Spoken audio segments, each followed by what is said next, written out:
Megan had been working at the Oakwood Grill for over 2 years. It wasn't the most glamorous job, but it paid the bills, and she loved the atmosphere of the small family-owned restaurant. She was a hard worker, always going above and beyond for the customers.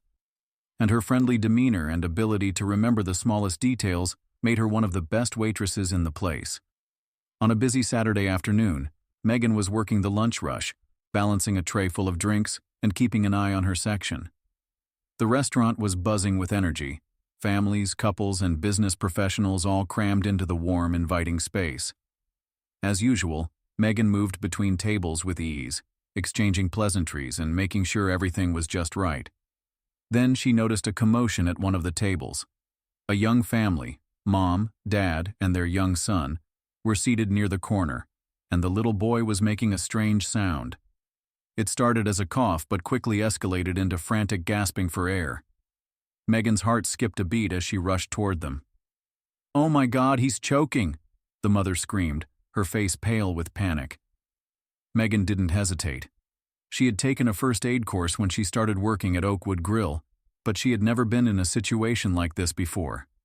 She was trained to help, but it was always different when it was real.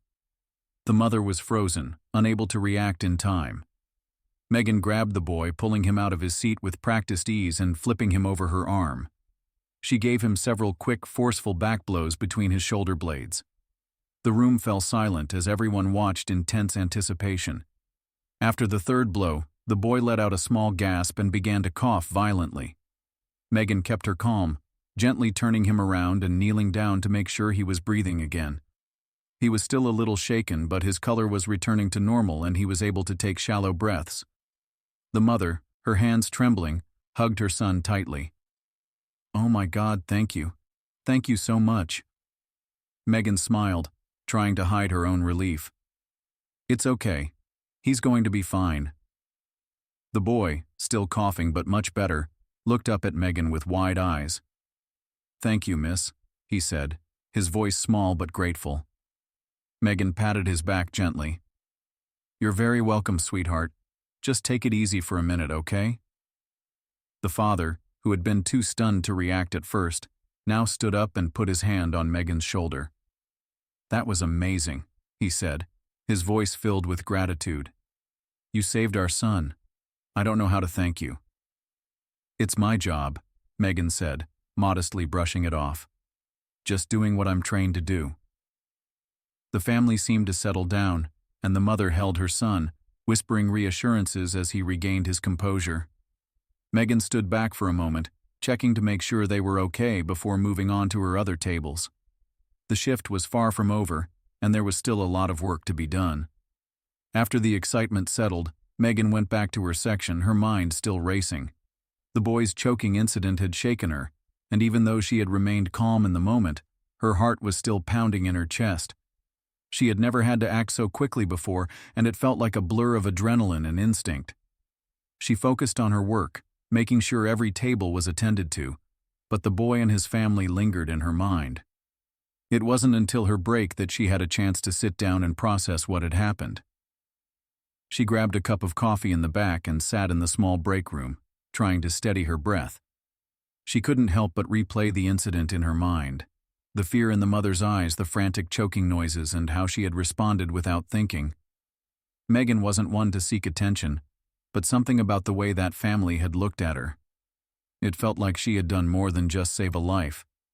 She had made a real difference. As she sat there, her phone buzzed in her pocket.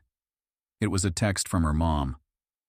Megan smiled at the message, but before she could respond, there was a knock at the break room door. "Megan?" She looked up to see one of the managers standing in the doorway, a serious look on her face. "We need you up front. There's someone here to see you." "Who?" Megan asked, puzzled. "You'll see. Just come with me." Megan followed the manager to the front of the restaurant, where a tall man in a sharp suit was waiting near the host's stand. He looked like he belonged in a high-end business meeting, not a cozy family restaurant like Oakwood Grill. The man's serious expression softened when he saw Megan approach. "Excuse me, are you Megan?" he asked, his voice calm but with an undertone of authority. Megan nodded, still unsure of what was going on. Yes, that's me. How can I help you? The man extended his hand. My name is Samuel Pierce. I'm the CEO of Pierce Industries, and I believe I owe you a very big thank you. Megan's brow furrowed. I'm sorry, I don't understand. Thank you for what? He smiled, a small chuckle escaping him. I'm the father of the little boy you helped today. My son, Jacob. You saved his life. You were incredible. Megan blinked in surprise. Oh, you're Jacob's father? I didn't realize. Samuel nodded, his smile warm. Yes, that's right. You see, we were just having lunch when the accident happened, and I'll admit, I didn't think he'd be able to breathe again. But you acted so quickly. You were calm and you knew exactly what to do. Megan felt a little awkward but grateful for his kind words. It's all part of my training. I just did what I had to do. Samuel looked at her with a more intense expression. No, Megan, what you did was extraordinary, and I want to repay you. What you might not know is that I'm in the process of expanding my company, and we're looking for someone with exactly your skills. Someone who can think on their feet, who can stay calm in a crisis. I've been so impressed with your quick thinking today. Megan's mind spun. Wait, I don't understand. What do you mean? I mean, Samuel said, pausing for a moment. I'd like to offer you an opportunity. I'm bringing you on as a senior manager for a new division of our company. We've been expanding our health and safety programs, and I believe your experience, your ability to act under pressure would make you the perfect fit. Megan's heart skipped a beat. You want to hire me? But I'm just a waitress. Samuel shook his head. Megan, you saved my son's life today, and that's something money can't buy. You have the instincts and the drive to do great things. I want you to come work with me. Megan was speechless. The idea that a single moment, her quick thinking in a crisis, could lead to something like this was beyond her wildest dreams. Samuel had just offered her a life-altering opportunity, one she could never have imagined in her most hopeful fantasies. Over the next few weeks, Megan met with Samuel and the team at Pierce Industries. They discussed her role, her vision, and the company's plans for expansion.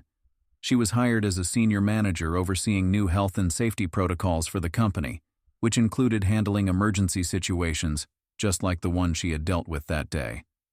Megan's life began to change in ways she had never expected. The salary was more than she had ever dreamed of earning, and the responsibilities were challenging but rewarding. She found herself growing in confidence, taking on new challenges and making a real difference in a world far bigger than the Oakwood Grill. As for Jacob, the young boy she had saved, he and his family visited Megan often, sometimes just for coffee and to thank her again. They became more than just the family she had helped. They became her friends. And as she looked back on the day that had started as an ordinary shift, Megan realized how one act of kindness, one moment of courage had set her on a new path, one that was full of possibility and new beginnings.